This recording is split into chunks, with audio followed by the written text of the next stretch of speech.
BMC news live from Kochi Malayalam വാർത്തകൾ നിങ്ങൾക്കായി അവതരിപ്പിക്കുന്നത് Cochin Kalabhavan Angamaly franchise powered by heal life Thottakkattukara Nazrath villas and BMC production Angamaly. നമസ്കാരം, BMC radio Malayalam വാർത്തകളിലേക്ക് സ്വാഗതം. ഞാൻ ധനു കൃഷ്ണ. കൊച്ചി പെരിയാറിൽ ഫാക്ടറി മാലിന്യം കായലിൽ തള്ളുന്നതിന്റെ ഫലമായി മത്സ്യങ്ങൾ ചത്തുപൊങ്ങിയ സംഭവത്തിൽ പ്രതിഷേധവുമായി തെരുവിലിറങ്ങിയ മത്സ്യകർഷകരടക്കമുള്ള നാട്ടുകാർ ഏലൂർ മലിനീകരണ നിയന്ത്രണ ഓഫീസിലേക്ക് ചത്ത മത്സ്യം വലിച്ചെറിഞ്ഞ് പ്രതിഷേധിച്ചു. തുടർന്ന് പോലീസും പ്രതിഷേധക്കാരും തമ്മിൽ ഉന്തും തള്ളും വാക്കേറ്റവുമുണ്ടായി. ഫാക്ടറികളിൽ നിന്നുള്ള രാസമാലിന്യം പുഴയിലേക്ക് തള്ളുന്നതിനെതിരെ നടപടിയെടുക്കാത്ത ഉദ്യോഗസ്ഥ അനീതിക്കെതിരെയാണ് പ്രതിഷേധം നടന്നത്. ചത്ത മീനുകളുമായി എത്തിയ മത്സ്യകർഷകർ ഓഫീസിന്റെ പരിസരത്തേക്ക് ചീഞ്ഞ മത്സ്യം വലിച്ചെറിഞ്ഞു. വലിയ കുട്ടകളിൽ നിറയെ ചത്ത മീനുകളുമായാണ് പ്രതിഷേധക്കാർ എത്തിയത്. വലിയ രീതിയിലുള്ള പ്രതിഷേധമാണ് ജനങ്ങളുടെ ഭാഗത്ത് നിന്നുമുണ്ടായത്. മത്സ്യങ്ങൾ ഓഫീസിലേക്ക് എറിയാനുള്ള നീക്കം പോലീസ് ഇടപെട്ട് തടയാൻ ശ്രമിച്ചെങ്കിലും ഫലവത്തായില്ല. മത്സ്യങ്ങൾ കൂട്ടത്തോടെ ചത്തുപൊങ്ങിയതോടെ കോടികളുടെ നഷ്ടമാണ് സംഭവിച്ചിരിക്കുന്നതെന്ന് മത്സ്യകർഷകർ പറയുന്നു.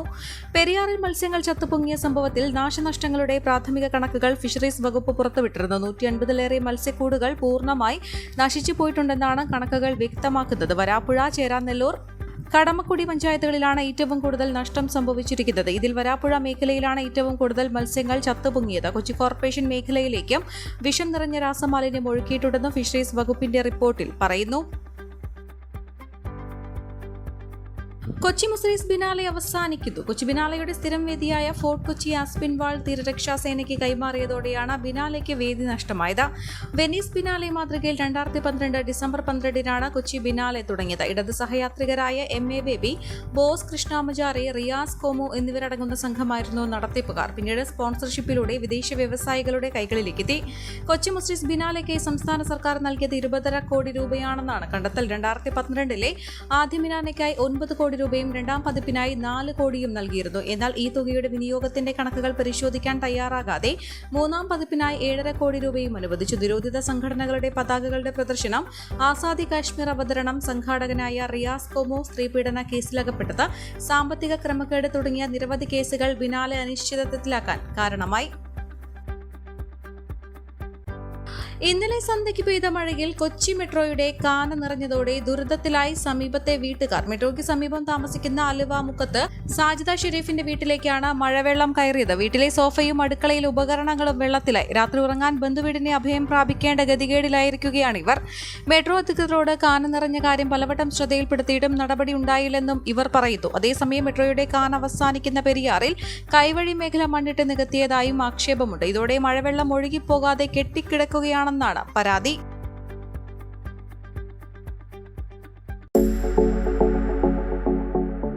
കോവിഡാനന്തര കാലഘട്ടത്തിൽ ജീവനശൈലി രോഗങ്ങളുള്ളവർക്ക് സന്തുലിതമായ ആരോഗ്യ പരിപാലനത്തിന് ആലുവയ്ക്കടുത്ത് തോട്ടക്കാട്ടുകര ജംഗ്ഷനിൽ ഹീൽ ലൈഫ് തുറന്ന പ്രവർത്തനം ആരംഭിച്ചിരിക്കുന്നു. ഫിസിയോതെറാപ്പി, സൈക്കോളജി, ആയുർവേദ ചികിത്സകൾക്കായി 8089011772 ബന്ധപ്പെടാവുന്നതാണ്. ആലുവ മംഗലപ്പുഴ പാലത്തിൽ അറ്റകുറ്റപ്പണികൾ നടക്കുന്നതിനാൽ ജൂൺ ആദ്യ ആഴ്ച വരെ കൊച്ചി രാജ്യാന്തര വിമാനത്താവളത്തിലേക്ക് വരുന്നവർ യാത്ര സൗകര്യപ്രദമായി ക്രമീകരിക്കണമെന്ന് വിമാനത്താവള അധികൃതർ അറിയിച്ചു. എറണാകുളം ജില്ലയുടെ തെക്ക് ഭാഗത്ത് നിന്ന് വിമാനത്താവളത്തിലേക്ക് വരുന്നവർക്കാണ് മുന്നറിയിപ്പ്. അറ്റകുറ്റപ്പണിയുടെ ഭാഗമായി ഗതാഗത നിയന്ത്രണം ഏർപ്പെടുത്തിയതോടെ കഴിഞ്ഞ ദിവസങ്ങളിൽ കാലടിയിൽ വൻ ഗതാഗത കുരുക്കാണ് ഉണ്ടായത്. MC റോഡിൽ കാലടിയിലും മറ്റൂരിലും പലപ്പോഴും വാഹനങ്ങൾ കെട്ടിക്കിടക്കുകയായിരുന്നു. ഇതേ തുടർന്ന് MC റോഡിൽ വാഹനങ്ങളുടെ നിര കിലോമീറ്ററുകളോളം നീണ്ടു. മംഗലപ്പുഴ പാലം ബലപ്പെടുത്തൽ പ്രവർത്തനങ്ങൾ ആരംഭിച്ചതിനാൽ ഭാരവാഹനങ്ങൾ കാലടി പെരുമ്പാവൂർ വഴി തിരിച്ചുവിടുകയാണ്. പൊതുവെ ഗതാഗത കുരുക്കുള്ള കാലടിയിലൂടെയുള്ള ഗതാഗതം സ്തംഭിപ്പിച്ചു. ഈ സാഹചര്യത്തിലാണ് യാത്രക്കാർക്ക് വിമാനത്താവള അധികൃതർ മുന്നറിയിപ്പ് നൽകിയത്. രാജ്യാന്തര അവയവക്കടത്ത് കേസിൽ പോലീസ് UAPA ചുമത്തും. ഇതോടെ കേസ് അന്വേഷണം ദേശീയ അന്വേഷണ ഏജൻസി ഏറ്റെടുക്കുമെന്നും ഉറപ്പായി. കഴിഞ്ഞ ദിവസം NIA ഉദ്യോഗസ്ഥർ നെടുമ്പാശ്ശേരി സ്റ്റേഷനിലെത്തി പോലീസ് സംഘവുമായി സംസാരിച്ചിരുന്നു. ഈ ആഴ്ച പ്രതി സാബിത്ത് നസറിനെ പോലീസ് കസ്റ്റഡിയിൽ വാങ്ങുന്നുണ്ട്. NIA സംഘവും സാബിത്തിനെ ചോദ്യം ചെയ്യും. തുടർന്ന് ഡൽഹി ആസ്ഥാനത്തേക്ക് പ്രാഥമിക അന്വേഷണ റിപ്പോർട്ട് കൈമാറും. കേന്ദ്ര ഡയറക്ടറേറ്റാണ് കേസ് രജിസ്റ്റർ ചെയ്ത് അന്വേഷിക്കാൻ നിർദ്ദേശം നൽകേണ്ടത്. രാജ്യാന്തര മാനമുള്ള കേസായതിനാൽ കേന്ദ്ര ഏജൻസി അന്വേഷിക്കണമെന്നാണ് പോലീസും ശുപാർശ നൽകിയത്. തെളിവെടുപ്പും മറ്റും പൂർത്തിയാക്കിയ ശേഷമാകും NIA ഏറ്റെടുക്കുക. കേസിലെ പല പ്രധാന സംഭവം നടന്ന സംസ്ഥാന പോലീസിന്റെ അന്വേഷണ പരിധിക്ക് പുറത്താണ്. സംഭവത്തിന് തീവ്രവാദ ബന്ധമുണ്ടോ എന്നും NIA പരിശോധിക്കുന്നുണ്ട്. രാജ്യാന്തര അവയവ കച്ചവട റാക്കറ്റിൽപ്പെട്ടയാൾ നേരത്തെ മുംബൈയിൽ പിടിയിലായതോടെയാണ് മലയാളിയായ സബിത് നസർ കേന്ദ്ര ഏജൻസികളുടെ റഡാറിലേക്ക് വരുന്നത്. കൊച്ചി കുവൈറ്റ് ഇറാൻ റൂട്ടിൽ കഴിഞ്ഞ 3 വർഷമായി സ്ഥിരമായി യാത്ര ചെയ്തിരുന്ന പ്രതി അവയവ കച്ചവടത്തിനായി ആളുകളെ കൊണ്ടുപോയെന്നും വ്യക്തമായി. ഇതോടെയാണ് നെടുമ്പാശ്ശേരിയിൽ വെച്ച് ഇമിഗ്രേഷൻ തടഞ്ഞ് പിടികൂടിയത്. കുറച്ചുനാളായി ഇയാളുടെ യാത്രകൾ IB നിരീക്ഷിച്ചു വരികയായിരുന്നു. ഇതിനിടെ വിശദമായ അന്വേഷണത്തിനായി 10-അംഗ സംഘത്തെ എറണാകുളം റൂറൽ പോലീസ് നിയോഗിച്ചു. അന്വേഷണ സംഘത്തെ വിപുലമാക്കിയതായി എറണാകുളം റൂറൽ SP വൈഭവ് സക്സേനെ അറിയിച്ചു. കേസിൽ അറസ്റ്റിലായ പ്രതി സബിത് നസർ കുറ്റം സമ്മതിച്ചു. സാമ്പത്തിക ലാഭത്തിനായി പ്രതിയിരകളെ സ്വാധീനിച്ച് അവയവ കടത്തിനായി ഇറാനിലേക്ക് എത്തിച്ചുവെന്നാണ് റിമാൻഡ് റിപ്പോർട്ട്. സംസ്ഥാനത്ത് ഇന്നും അതിതീവ്ര മഴയ്ക്ക് സാധ്യതയുള്ളതായി അറിയിപ്പ്. ഇടുക്കി, പത്തനംതിട്ട, കോട്ടയം ജില്ലകളിൽ റെഡ് അലേർട്ട് പ്രഖ്യാപിച്ചു. തിരുവനന്തപുരം, കൊല്ലം, ആലപ്പുഴ, എറണാകുളം, തൃശൂർ എന്നീ ജില്ലകളിൽ ഓറഞ്ച് അലേർട്ടാണ്. മറ്റ് ജില്ലകളിൽ യെല്ലോ അലേർട്ടാണ്. അടുത്ത 3 മണിക്കൂറിൽ കേരളത്തിലെ തിരുവനന്തപുരം, കൊല്ലം, പത്തനംതിട്ട, ആലപ്പുഴ, കോട്ടയം, ഇടുക്കി, എറണാകുളം ജില്ലകളിൽ ഒറ്റപ്പെട്ടയിടങ്ങളിൽ മിതമായ മഴയ്ക്ക് സാധ്യതയുണ്ടെന്ന് കേന്ദ്ര കാലാവസ്ഥാ വകുപ്പ് അറിയിച്ചു. ശക്തമായ കാറ്റിനും മോശം കാലാവസ്ഥയ്ക്കും കണക്കിലെടുത്ത് മത്സ്യത്തൊഴിലാളികൾ കടലിൽ പോകരുതെന്ന് മുന്നറിയിപ്പിൽ പറയുന്നു.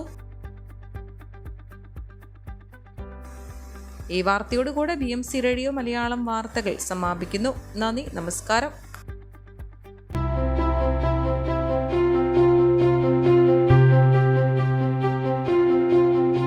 അങ്കമാലി പ്രദേശത്തെ കലാവിദ്യാർത്ഥികൾക്ക് സുവർണ അവസരം.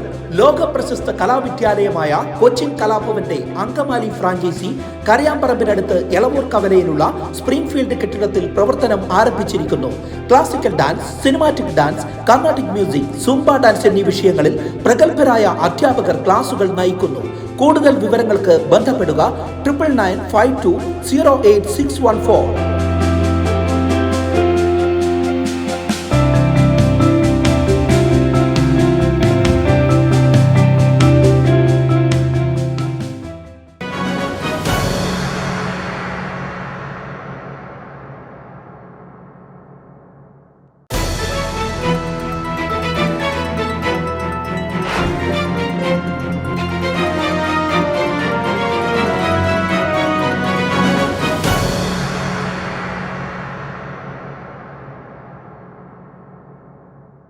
BMC news live from Kochi.